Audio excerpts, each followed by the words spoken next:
Argiaren podcastak. Egonarria, pilpilean dauden gai ekosozialen inguruko elkarrizketak Eli Pagolaren eskutik eta geure lurretako laborarien esperientziak Matin Jauregik aurkeztuta. Lurrari entzuten dion saioa delako Egonarria. Asteazkenero argia.eusen eta bestelako plataformetan.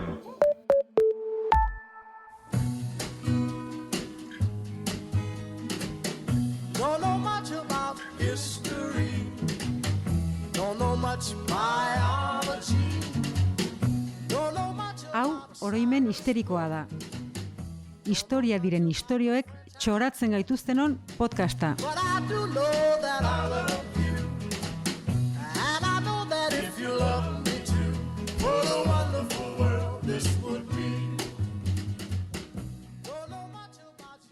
Eguno lagunak, gaurkoan beste behin ere bidaia berezi bat egingo dugu.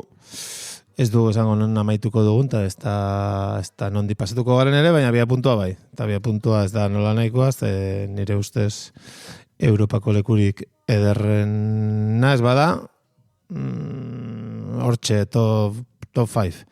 Eta gainera nire familiaren erroekin lotura duenez, pues dena posik, dena ondo. Bai, nire familiaren erroekin ez daka loturarik, baina ados nagozuk esan dezunarekin, nik 7-8 urte nitula bisitatu nuen, eta egia esan txundituta geratu nintzen, eta liluratuta, eta nik uste historia zerretasunare pixka bat hortik, neurri batian ere bat horki dela, bai.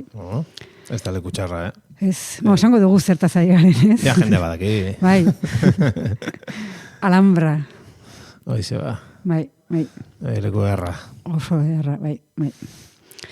Eta podcast honetan ohikoa denez, etimologiarekin hasiko gera. Bai. Nondi dator?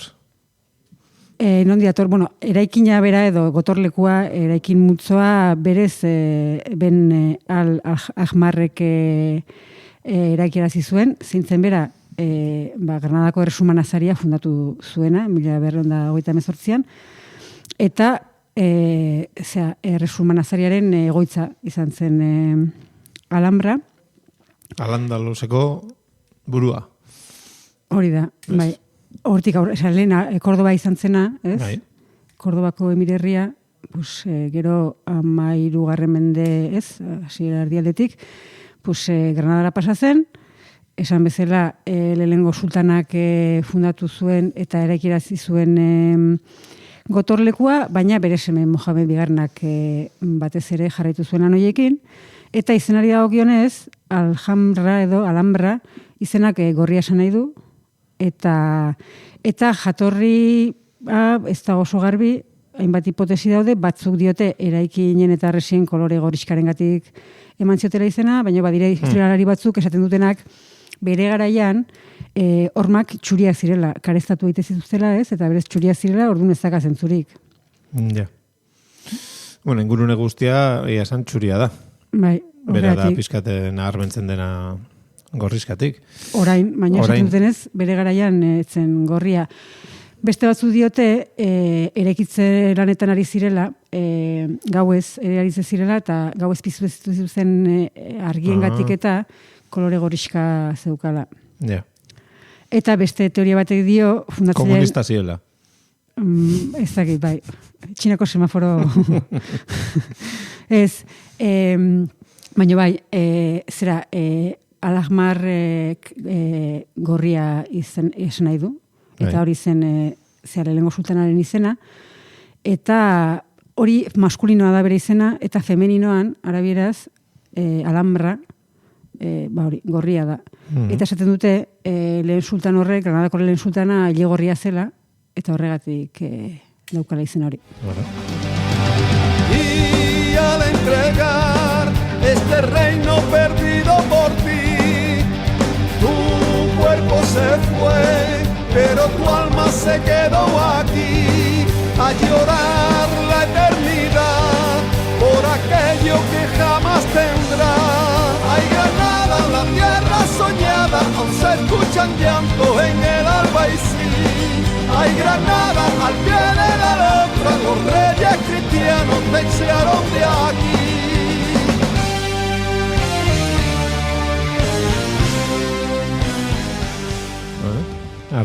utzi guia Alhambraren historia, bi segundutan. Bai, errege kristoa bota zizuztela, baina oraindik ez gera hortara iritsi. Eta Alhambran gaudela, zehazki Jusuf hirugarrenaren jauregira joango gara, berez gaur egun ez dago jauregirik, desagertua dago, bai jauregiren patio nagusia geratzen dela, eta bere urmeaelak ere hor daude, El Partal izeneko lorategietan dago jauregia, edo jauregiaren arrastoak, dorrearen oinarria ere badago, eta terraza bat osatzen du gaur egun, eta diotenez Alhambrako ikuspegi ederrenetakoa dago hortik. Eta esan behar da, berez, Mohamed Bigarrenak eraiki arazizuela jauregia, baina Jusuf hirugarrenaren izena darama, antxe bizitantzelako sultan hori, bere erregealdian, eta hori zehazki izan zen, 1808-tik 1817. Luze egon.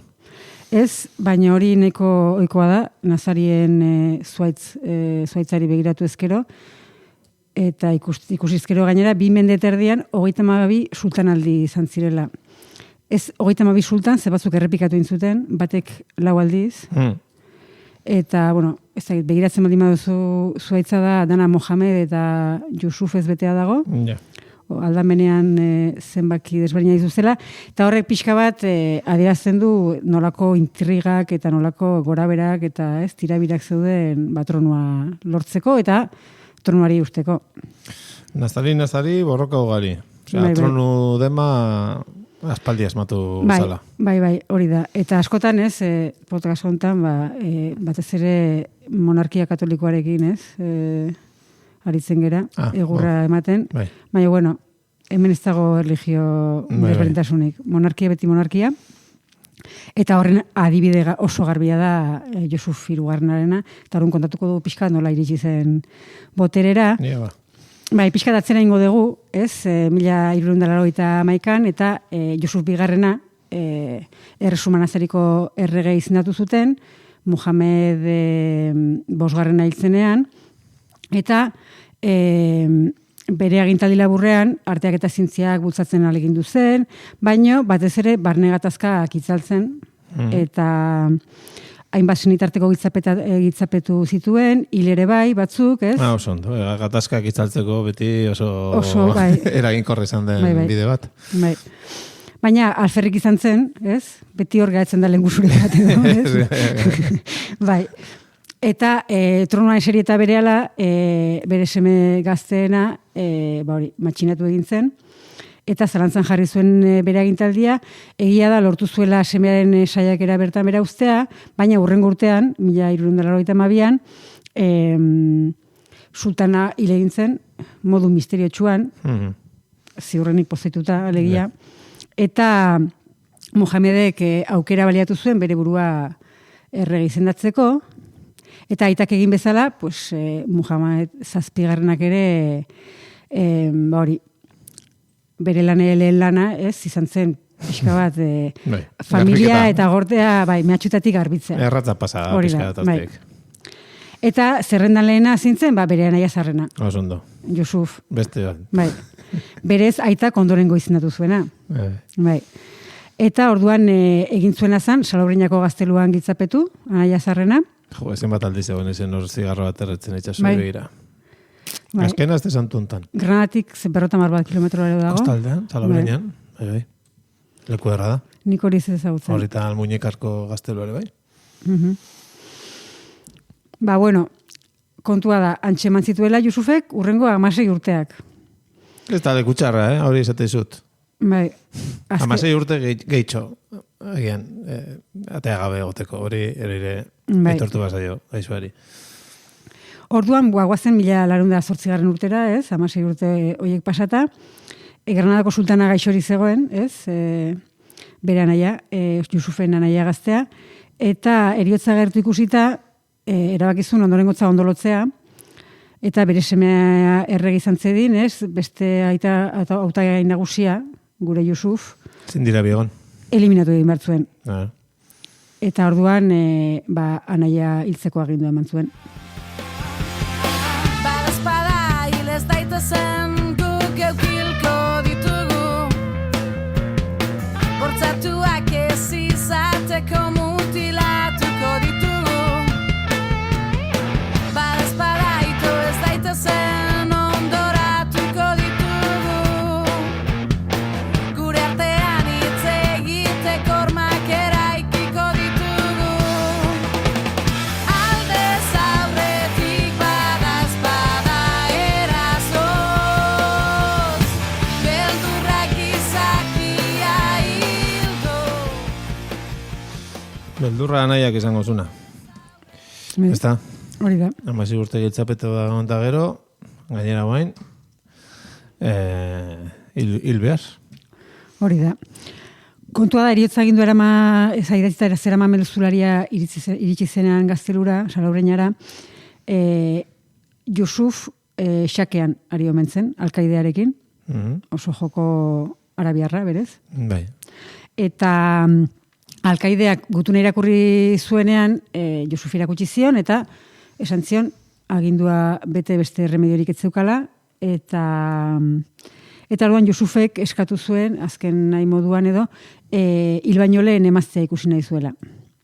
Baina, azken nahi hori ukatu egin zioten, eta orduan Yusufek erabaki zuen beste azken nahi xumego bat eskatzea, jokatzen ari ziren xake partida hura behintzat bukatzeko eskatu zuen. Ja, pelikula baten estena mategu, Bai. Piskat. Bai. Piskat kondaira da, Bai, ez da. Bai. Eta orduan alkaideak nahi hori onartu zion, eta asko luzatu omen zen partida, edo asko luzatu omen zuen, nik uste Yusufek, ez? Pentsau eta pentsau. Hori da. Pieza da mugitzeko. Ez. Bai. Eta, diotenez, azkenean Yusufek irabazi omen zuen, alfil bat mugitu eta xake matea lortuta. Egia esanik ez dakit xakean, beraz ez dakit... Alfila. Badakit, ezpiezen izena badakizkit, eta mugimenduak ere bai. Baina gero, zer egin behar dan, horiekin... Ja, alandalu zera jun. Bai, kontua Yusufek bazekila oso ondo, ustez, ez? Xakean. Bai. Ze, hainbeste luzatu zuen partida, azkenean bukatu zean, ez, eriotza tokatu zaion, baina justo hori, eriotza zigorra betetzea tokatzen zenean... Hortxe, justo. Bai, justo. Beste mezulari bat iritsi omen zen, Granadatik, eta beste mezu bat zeukan eskuetan, esan ez, Mohamed Zazpigarrena hilda zegoela, eta... Oh, sorpresa. Yusuf hirugarrena... Girito. Nazarien dinastiako 14. Erregea izendatu zutela. Bueno, eta gero ja, kredituak eta ez da filmaren amaiera. Hori da. Ondo egiata zaio Yusufi, nik uste, Bai. Ez dakit. Beste zehose izango zen, tartean. Seguro, lozeola, bueno, euskalo. Ezen hain epikoa izan. Baina, bueno. Sakea, txartuta erdian. Batzutan errealitatea sakrifikatu behar da fantasiaren izenean. Eta ados gaude, bestela. Bai. Kontua da, bueno, mende hortan, ja 15. mendean gaude, eta mende horren amaieran, danakigu bezala, 1982an, erori zen, Granadako erresuma nazaria, eta beraz Alhambra bera ere, erregina katolikoen eskuetan, eta orduan, ipatu dugun jauregia, Yusuf hirugarrenarena, Mondejar Alhambrako lehen gobernadore katolikoari emantzioten, erregina katolikoek. Eta orduz geroztik, gobernadoren erresidentzia izan zen. Hau uste, eskabatu zutela, jauregiaren arrastoak eskabatu zizuztela 1930ko hamarkadan, eta luzaroan, Mondejar jauregia esan zitzaion. Eta gero ja azken hamarkadatan ikusi da Yusuf hirugarrenaren zela eta orduan izena datu diote. Baina hori azkenean da pixka bat antzeko agertu zela erresuma osoan, ez? Hau da, erregina katolikoak joan ziren lurraldea banatzen. Bai. Oikoa zuten gizan, hemen eta Ameriketan, eta pasatu ziren leku guztetatik. Las instituciones eran sometidas, se crearon consejo, cancillería, solo había una religión, y si no te gustaba expulsión. Catholicism, la nueva escuela, los reyes católicos. Tanto monta, monta tanto Isabel como Fernando. Tanto monta, monta tanto, tanto monta, monta tanto Isabel como Fernando. Tanto monta, monta tanto Isabel como Fernando. Tanto monta, monta tanto, tanto monta, monta tanto Isabel como Fernando. Eta zure Granadako herrian ere bai. Ez dakit, agian zuk nik baino beto jakingo duzu, eta zuzenduko diazu, okerrik esaten badet, baina Guajar Fondon da, zure herria. Eta hori, ez izan 82an, 2 urte geroago, 1984an, Don Juan de Ulloari eman zioten, erregina katolikoek. Don Juan de Ulloa zan Rodrigo de Ulloa, erregina katolikoen idazkari eta kontable izan dakoa. Laguntxo. Hori da. Eta orduan kolonia txo bat egiteko. Zure herri hori eta ingurukoak Ulloatarren jaurerria izan zen urte batzuez. Bueno, eta katoliko jatorri esker, pues, ni hemen nago bain. Bai. Berez gaina herriak jatorria arabiarra dauka. Bai. Bai. Uaja. Bai. Bai, izenak oso garbia diazten dula. Oso. Bai. Kontua da, Granadako musulmanak ez zituztela berehala egotzi. Ez zituzten momentu hortan bota, 82an, erabakia 10 urte geroago hartuko zuten erregina katolikoek, eta 1502an, eta hori, Gaztelataragoiko musulmanek bi aukera, musulmanek bi aukera emantzizkieten. Bai, aukera. Bai, kristatasunera bihurtu, edo erresumatik aldegin. Eta behitu non dagoen atea, segi. Hori da. Eta bataiatzea erabaki zuten musulmanek, moniskoek, ere ez zuten oso luze iraungo. Mende bat, gutxi gora bera, ze Felipe Hirugarrenak kanporatuko zituen gero, 1609an. Moroak saldoka deportatzen, Bai. Espainia madira kirol batzuk, inoiz, gaurkotasuna inoiz galtzen ez dutena. Bai. Dena den, moriskoen altxamendu eta matxinada batzuk izan ziren, zure herri hortan ere bai, Bai. Ulloataren jaure herrian moriskoen esku geratu zen, behin baino gehiagotan usteet, eta gainera Guajartarra zan, moriskoen azken matxinada zuzendu zuena. Ez esan. Bai. Ostia. Bai. Hori hemendik aurrera aldarrikatuko dut, Hemen daukat izena esango dizut. Andres Elrindati. Opa. Beste heroi bat, nire zerrendarako. Kontua da, musulmanak ez, baina juduak bai, ez? Juduekin ez zirelain sutilak izan, Isabel eta Fernando, eta 1982an bertan, martxoan amaieran. Bai, zuten denbora galdu. Bai, bota zituzten, edo sinatu zuten botatzeko, egozteko ediktua, eta nun sinatu zuten? Granadan. Leku Alhambran. Bai. Eta, Alhambrako dekretua edo ediktua sinatu zuten, eta horren arabera Gaztelako eta Aragoiko judu guztiak erresuma utzi berzuten. Bai. Esan beharra dago, Isabelek eta Fernandok sinatu zutela Gaztelakoa, baina Aragoikoa bakarrik Fernandok. Hau da, Isabelek senarraren sinadura behar izan zuela, eta Fernandok Isabelena ez. Zergatikote. Bai. Monta tanto monta. Naizta esaten zuten. Isabelek gehiago montatzen zuen, baina... Bai. Baina, ofizialki... Ofizialki zikera itxura mantendu behar, itxura matxista. Kontua da, adibidez, Balmaseda herria, Gaztelako resumaren parte zen garai hartan, eta orduan aginduak ere bertako judutar komunitateari eragin zion, edo eragin behar zion, baina ordurako etzen judutar bat bera ere geratzen Bizkaiko herri hortan.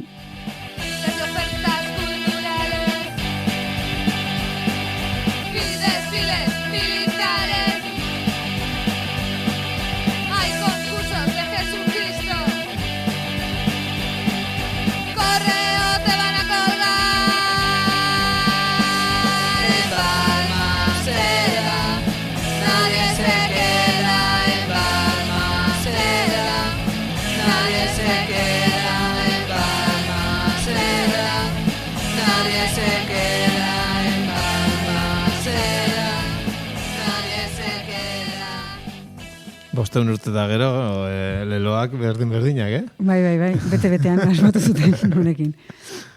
Kontua da, 9 urte lehenago, 1983an, Balmaseda herriko kontzejuak ordenantza baten bidez bertan auzotzea edo erroldatzea eta Balmaseda herrekin ezkontzea debekatu ziela juduei. Juduak mende bat lehenago iritsi ziren gutxi gorabehera herrira eta Kale Zaharreko 13 etxetan bizi ziren. Balmasedako orduan 1000 biztanle inguru zituen eta juduak ziren 50 bat edo. Bueno. Ez dirudi, asko zirenik, baina 15. mendean garai hartan Balmasedakoa zen Euskal Lurraldeko bigarren judutegi garrantzitsuena, Gasteizkoaren ondoren. Claro, no sea zen gure kibutza. Ez dakit, bai. Kontua da, handikan 3 urtera, 1986ko urte hasieran, urtarrilean, juduek debekuei muzine egin izana aitzaki bezala hartuta, kontzejoak ja erabaki zuen haiek herritik botatzea, zuzenean. Eta hainbat gizon armatuk, Pedro Sánchez Terreros alkatea buru, bai. El perro? Bai, Pedro Sánchez Terreros. Ah, vale. Bai. Bueno. Nicolás Redondo Terreros. Terreros horrek markatzen du diferentzia nik uste. Sozialismoa topezean, Eta dago. Bai. Kontua da, irabaki hori indarrez beterazi zutela, eta juduek orduan ies egin zuten, gehienak Bilasona de Menara, Burgosko herri batera, eta urte berean, Gernikako batzarrean, gaia eztabaidatu zuten, eta Aron, juduen ordezkariak juduak Balmasedatik betirako urruntzea onartu zuen. No. Onartu edo onartu arazi zioten. Bai. Eta orduan juduek, hori onartu, baino hala ere erregina katolikoengana jo zuten, konponbide eske, eta aurreikuspen guztien kontra lortu zuten. Zerbait lortu zuten, bai. Kontua da, gutun bat biali zioten gero erregina katolikoek herriko kontzejuari, eta juduak atzera bertan onarzitzaten eskatuz. Errege auzitegia gainera bitartekari batera izendatu zuen, Lope García de Txintxilla, lizentziatua, eta baina Balmasedarrek ez zieten itzultzeko baimenik eman, eta gutxienez negoziatzeko prestagertu ziren, eta itxuraz Txintxillaren alegini eskerredo, juduek Balmasedan zituzten ondasunak tasatzea eta ondoren ezarritako balio hoiek dirutan ordaintzea adostu zuten. Orduan azkenean, juduak Balmasedatik egotzi zituzten, bai, baina behintzat ez zituzten eskutsik bota, eta hori izan zen, gezurra badiuride, Isabel eta Fernando erregina ultrakatolikoi esker. Bueno, pues Arrasakereren lehiaketa berezi hortan, berriro ere Euskal Herritarra txapeldun. Hori da. Noren gainetik eta mundu osoan fama hori eskuratutenen gainetik. Baina, bueno, hemen gizalegeak egintzen duenez, egin zuten arrazista naiz, baina, bueno, tori... Josete nahi duzun lekura, baina tori sos batzuk. Bai, gero handikan urte batzutara, 82an alde geratzen zutenak eskutxik alde zuten. Hori ba, hemen behitzat. Bai. Arrazista baina. No pretendo ser tu dueña, no soy nada, yo no tengo vanidad de mi vida, doy lo bueno. Soy tan pobre que otra cosa puedo dar. Pasarán más de 1000 años, muchos más. Y yo no sé si tenga amor la eternidad. Pero allá tal como aquí, en la boca llevará sabor a mí. Zer gertatu da? Bai, imaginatzen dut, galdetuko duzula zertara datorren abestia, zer ikusi daukan honek, Alhambrarekin edo... Balmasedarekin, ere. Balmasedarekin edo juduen kanporaketarekin. Bueno, Los Panchos Sirukotearen kanta bada hau, eta hirukotearekin batera kantatzen entzun dugun ahotsa da Eidi Gormerena. 1928an Nova Yorken jaiotako kantariarena, kantari abeslari estatubatuarrarena, esan bezala Nova Yorken jaio zen, zehazki Bronx auzoan, eta nagusiki inglesez kantatu zuen, Steve Lawrence senarrarekin batera, baina gaztelaniaz ere kantatu zuen berez elebiduna zelako. Inglesa eta gaztelania edo, antzeko zerbait hitz egiten zuetarako, gurasoak etorkinak zituen, eta etxean gaztelaniaz egite zuten, baina gurasoak berez turkiarrak ziren. Eta etxean egiten zutena zehazki ladinoa zen. Hau da, judu sefardiek hitz egiten duten gaztelaniaren aldaera. Judu sefardiak dira erregina katolikoek egotzitako juduen oinordekoak, ez? Gehienak Otomandar Imperioan babestu zirenak. Esan behar da, sultanaren babesaz, hau da, sultan musulmanak jaso zituen besteak ez bezala. Bai. Eta erlijioaz gain, mendeluzez, kulturari eta hizkuntzari eutsi ziotenak izan ziren sefardiak. Eta horri esker, Alhambrako ediktuaren bidez bota zituzten judi horien oinordeko batek, Bronxeko neska batek, 5 urte geroago, boleroa kantatzen bukatu zuen. Eta ia 5 urte geroago, Espainiako gobernuak sefardiai Espainiar nazionalitatea lortzeko agindu zuen edo legea onartu zuen dela 2015an, uste dut. Eta asko apuntatu dira edo... Milaka batzuk irakurri ditut hortik. Milaka batzuk, Mediterraneoa gorpuz eta Melinako kontzertinek azalez beteta duten bitartean. Hori ere azpimarratu behar da. Argiaren podcasta. Podcast hau libre eta doan zabaldezakegu Argiaren komunitatea osatzen duten milaka lagunek proiektua diruz babesten dutelako. Zuk ere kazetaritza independentea babestu nahi baduzu, egin Argiako kide.